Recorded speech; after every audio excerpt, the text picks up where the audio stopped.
2023년 11월 24일입니다. 오늘 금요일이고 날씨가 지금 바깥에 쌀쌀해졌네요. 감기 조심하시기 바라고, 저도 비염 있고 뭐 그러니까 나다니기 조심스러워졌네요. 오늘은 오펜하이머, 영화 오펜하이머 각본집으로 뭐 강연 비슷한 거 할 거, 그거 좀 스크립트 좀 짜고, 뭐 지금 보니까 TV 프로 출연하는 거, 그거 좀 준비를 좀 하고. 자, 좀 전에 보니까 정의정의에 대한 1심 판결이 선고가 됐습니다. 무기징역. 당연히 무기징역 정도는 나올 거다. 사형은 안 나올 거다. 고의정 사건을 보시면 잘 아실 겁니다. 뭐 살인은 나오지 않았죠. 그러니까 사형은 나오지 않았죠. 그러니까 아무리 잔혹한 살인자라 하더라도 우리 지금 법원의 판례는 2명 이상이 된 경우는 가끔 사형이 선고되기도 하지만, 한 명의 경우 아무리 잔혹하고 아무리 했다 하더라도 무기징역 정도입니다. 사실 매우 안타깝고, 사실 좀 형량이 이게 맞나 싶기도 하고, 그 부분은 사실 형량에 대한 것만은 아닙니다. 왜냐하면 이 형량 부분은 정의정에 대한 수사가 제대로 됐느냐, 전체적인 수사의 내용과 적절성 문제, 특히 이게 이런 거죠. 우리가 이제 범죄자, 가해자에 대한 서사를 노출시키지 말아야 된다. 가해자에 대한 서사에 함몰되지 말아야 된다. 라고 하는 것과, 그리고 가해자의 그 방식, 가해자의 언어로 어떤 사건을 읽는 것을 경계해야 되는 것과, 그 가해자의 주변에 대한 여러 이 관련성 판단이라든가 연관성 판단이라든가 뭐 특정 이런 것들을 분석하는 것은 당연한 겁니다. 근데 우리는 거꾸로 돼 있죠. 가해자의 서사에 함몰되는, 거기에 맞춰갖고 자극적으로 떠들어대는 언론이라든가, 또 거기에 보조를 맞추는 그 사이비, 가짜, 그 뭐 말 같지도 않은 무슨 범죄 심리학자든 뭐 프로파일러든 그 같지도 않은 인간들의 그 주둥이들, 그리고 그것과 연관되는 또한 이 기자들, 언론들, 말하자면은 그런 방식에서는 그냥 너무 넉넉고 떠들어대고, 정작 범죄자 혹은 범죄자 주변에서 어떤 형태로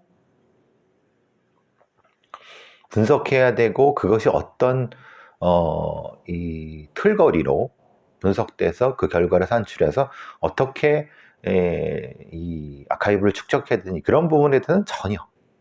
정의정 사건 같은 경우도 결국은 뭐 부산의 프로파일러 어떤 새끼인지 어떤 연놈들인지 모르지만, 제가 아주 욕을 하는 것은 이 정의정을 그따위로 분석하냐. 그 부산 돌려차기 사건도 마찬가지고, 참 밥숟가락 놔라. 니네들은 그 범죄 분석이라는 것 자체를 모르는구나, 이 무지한 인간들아. 이게 프로파일러라고 떠들고 다니지도 마라. 뭐 범죄 분석관이라고 하고 다니지 말고, 명함이 아깝다. 명함이 참. 어디 뒷구멍으로 들어온 인간도 있다는 얘기는 들었지만은 그건 뭐 증거가 없으니까 그렇고, 참 하찮고 이 프로파일러라는 것 자체가 희화화되고 아이고, 한심한 인간들, 그냥 예능의 조각벌이 그걸로 밥벌이 하는 인간들, 그냥 별 허접한 인간들.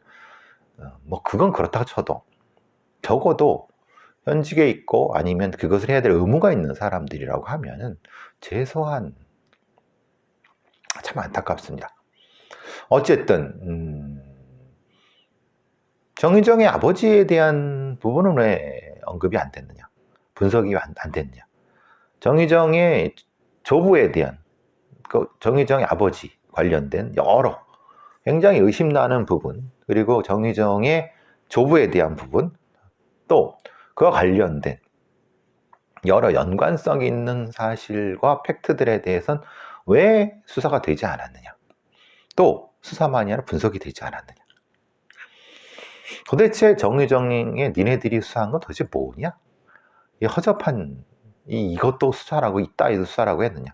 그냥 아니 사실 생각해보면 이게 수사할 것도 없잖아요. 지금 나타난 거로 시체가 있고, 시체 훼손된 시체가 있고, 거기 관련된 포렌식 되고, 그거 외에 뭘 했어요? 그거는 전문 수사팀이 아니어도 할 수 있는 거거든요. 결국은 정의정이 뭐 반성하고 있다, 뭐 그건 개소리고, 쉽게 말하면 그리고 뭐 여러 소리 하는 건 웃긴 소리고, 정작 필요한 정의정에 대한 정확한 프로파일링 분석은 뭐 거의 뭐 초보적 단계도 되어 있지 않다. 이런 식으로 할 거면 차라리 프로파일링 시스템을 아예 없애버려라. 뭐 가지도 못하는 것들이 무슨 뭐 가지고 그 지랄을 하고 있느냐. 오늘 또 이 여러 판결문 내용을 보고 그러는데 참 안타깝습니다. 피해자가 처참하게 돌아가시게 됐고, 그러니까 정의가 실현되기 위해서는 그 범죄자 연놈들에 대한 엄격한 분석과 심도 깊은 분석을 통해서 철저히 파헤쳐야 되는 건 당연한 겁니다. 그게 안 되면은 그건 진짜 직무유기고, 그건 진짜 말도 안 되는 상황입니다. 지금 결국 정의정 사건이 그 꼬락성이니까 난 거라고 보고요.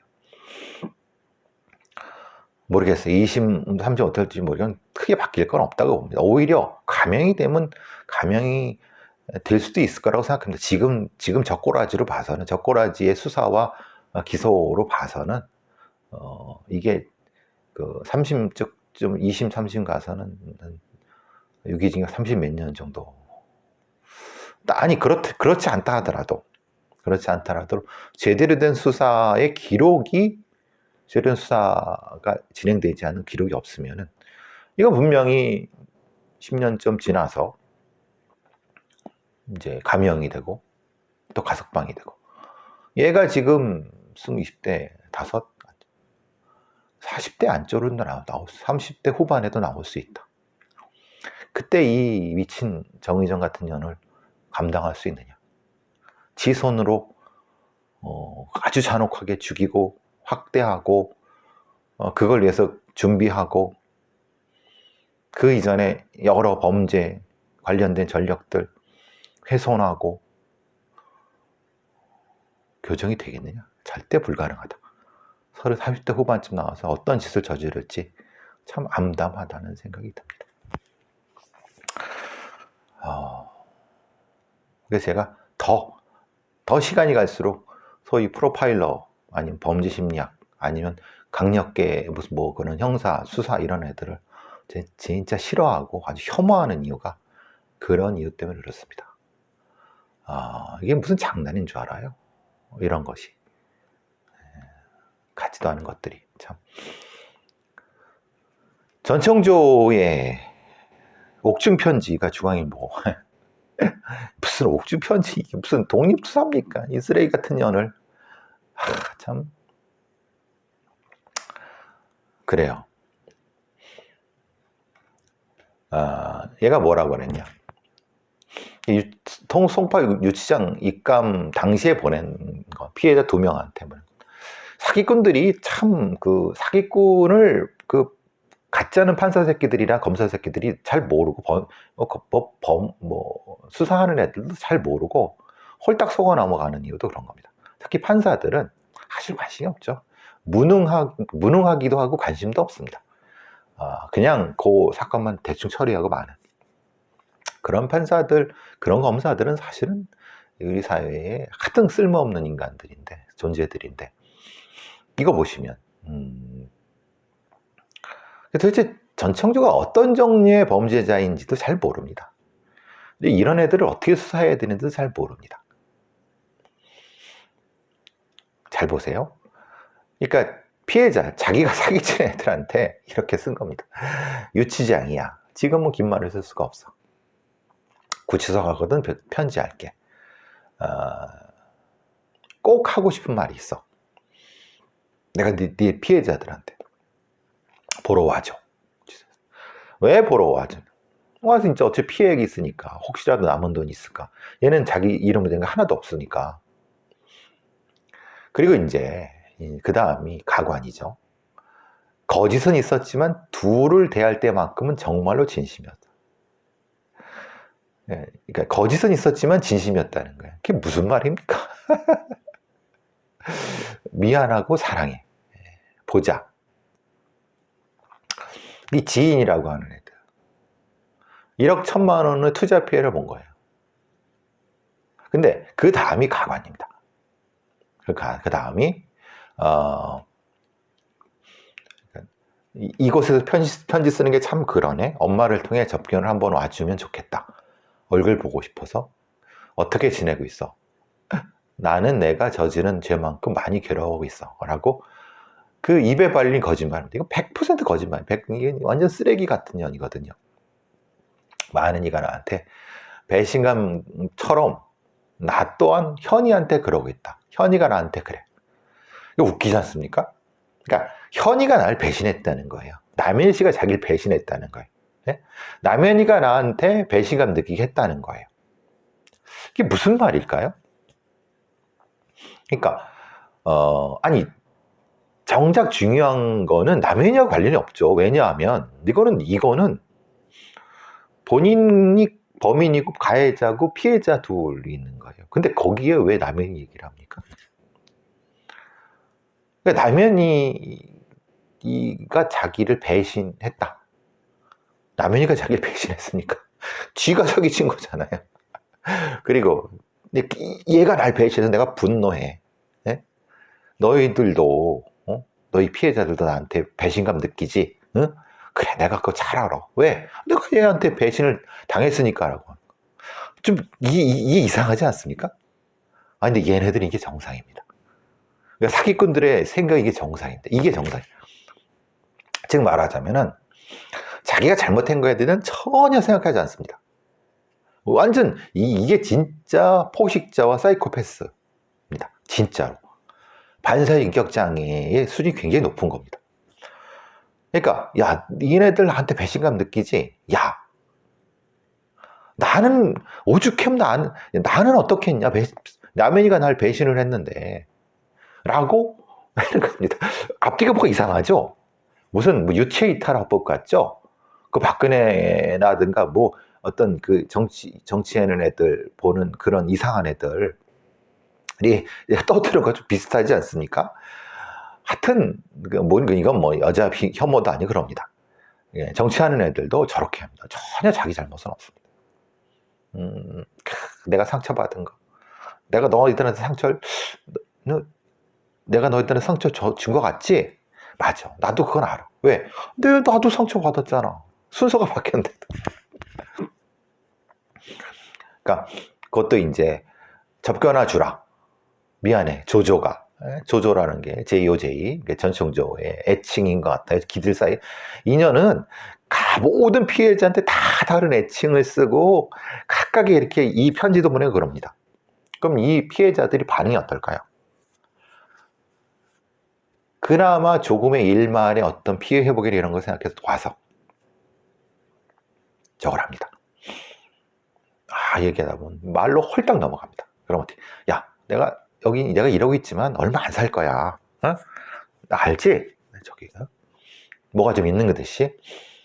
그럼 뭘 합니까? 이 사람 피해자들이 합의서를 써주고 뭐 탄원서도 써주고 그러면 떨어지면 몇 년 안에, 원래 생각해 보시면 이 전청조가 2년 3개월 받았는데 이 정신당은 가석방위원회라든가 아니면 사면이 이 법무부라든가 교도소 가석방위원회 놈들도 다 비슷한 사기꾼들과 관련된 연관된 놈들이 적지 않기 때문에 그 뭐 지역에서 무슨 토라고 하는 놈들, 뭐 소위 명함에 받고 다니는 놈들, 별별 놈들이 다 있습니다. 가석방위원회도 마찬가지고 사면 다 같은 한 통 속의 종자들입니다.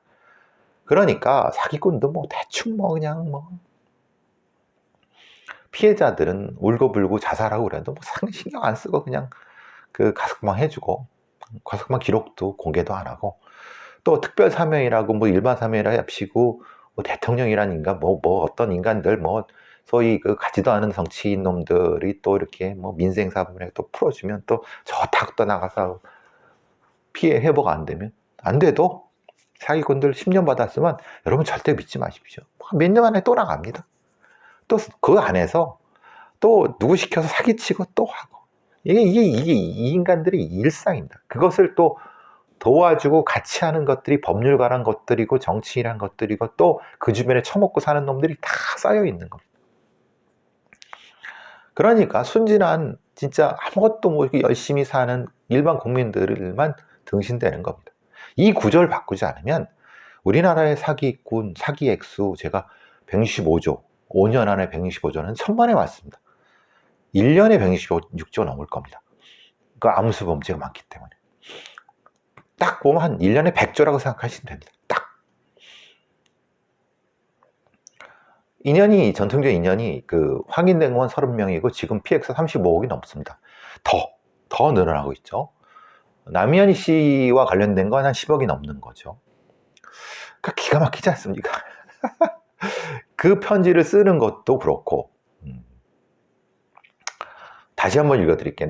아는 이들이 전청전 아내가 많은 이들이 나한테 그 받은 배신감처럼 나도 아파. 왜? 남현이가 나한테 그러고 있어. 나한테 배신하고 있어.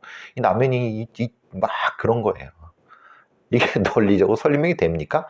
네, 이런 사기꾼들은 그럽니다. 누구한테 다 뒤집어 씌우고 남 탓하고 내가 너한테 사기친 거 미안해. 근데 내가 너 사랑해. 내가 나 알잖아. 나 좋아해. 그러면 이제 와서 이게 참 사기꾼들은 기가 막힙니다. 이런 사기꾼들을 진짜 엄중하게 처벌하고 그 관련된 재산을 싹 다 베껴갖고 피해자들한테 이렇게 돌려줘야 되는데 일반 회계의 문제 말씀드리고 많이 있죠. JTBC에 나온 그거 제가 한번 읽어드리면 JTBC가 했던 이게 참 기가 막히실 겁니다. 뭐냐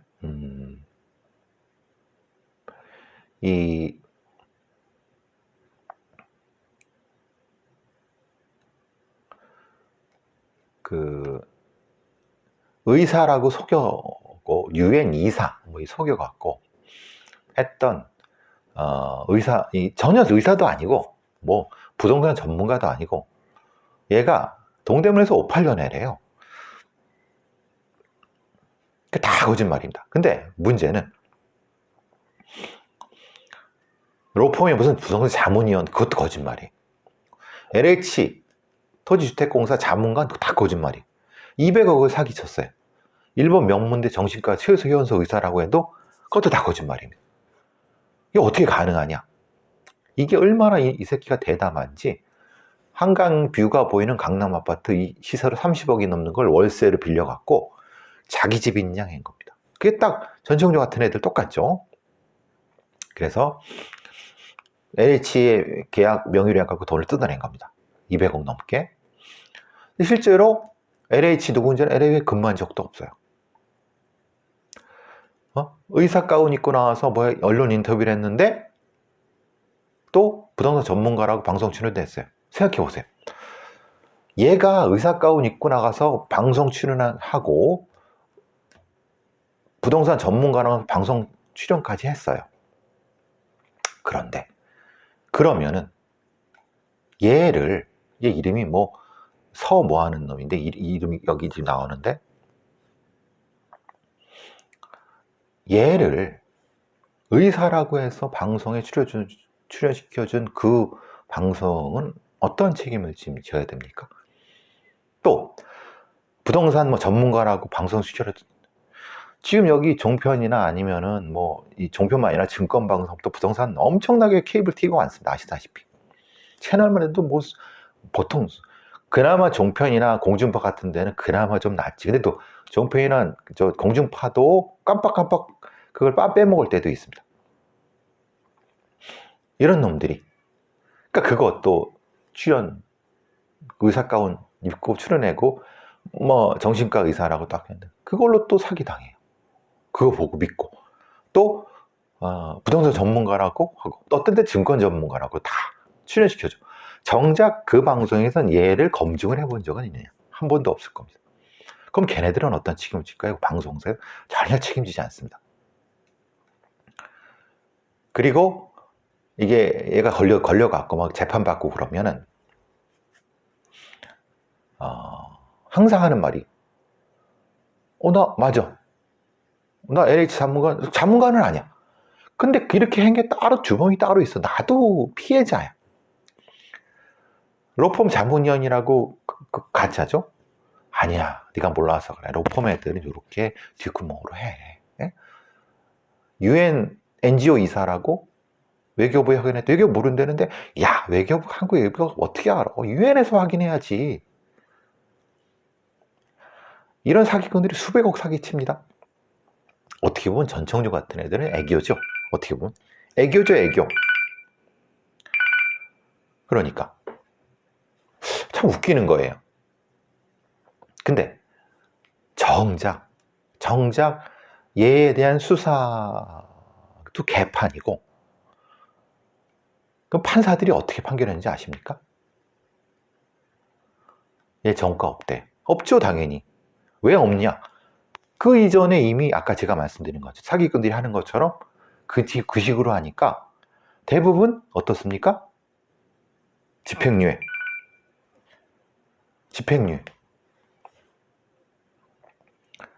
그러니까 또 집행유예, 그 다음에 또 집행유예. 그러니까 사기꾼들이 사기 전과가 진짜 많은 겁니다. 근데 진짜 실제로 실형상은 얼마 안 돼요. 대충 벌금도 얼마 되지 않습니다. 그러니까 이게 지금 뭐 하는 짓이냐. 정작 이런 놈들, 전청조나 이 뭐 하는 놈들처럼 진짜 엄중히 처벌해서 오랫동안 가두거나 아니면 거기서 진짜 정신 개조를 해야 되는 그런 인간들은 그렇게 하지도 않고, 그러니까 이거는 저는 수사부터 잘못된 거고, 판사들은 대가리가 모자라니까 그렇다고 쳐도 검사들도 없고, 이게 너무 사기꾼 천국입니다. 사기꾼 천국. 완전히 뭐 거의 사기꾼의 너무 기가 막힌 이런 사기꾼들이 참.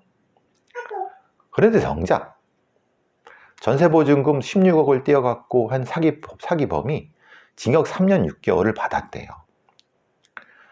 그런데 여기에 속지 마십시오. 임차인 17명한테 16억을 편취했지만, 여러분 징역 3년 6개월이 1심에서 이게 났지만요, 2심 지나가고 대충 뭐 합의 뭐 이렇게 하고 하다 보면 이거 한 2년 몇 개로 줄어듭니다. 그리고 아까 전청조 사례를 보시고, 얘 아까 뭐 하는 놈 사례를 보십시오. 얘가 3년 6개월 나왔잖아요, 1심에서. 여기서 그냥 조용히 그러면 얘 2년도 안 삽니다. 이거 제가 100% 보증합니다. 거의 2년 좀 넘게 할까 말까?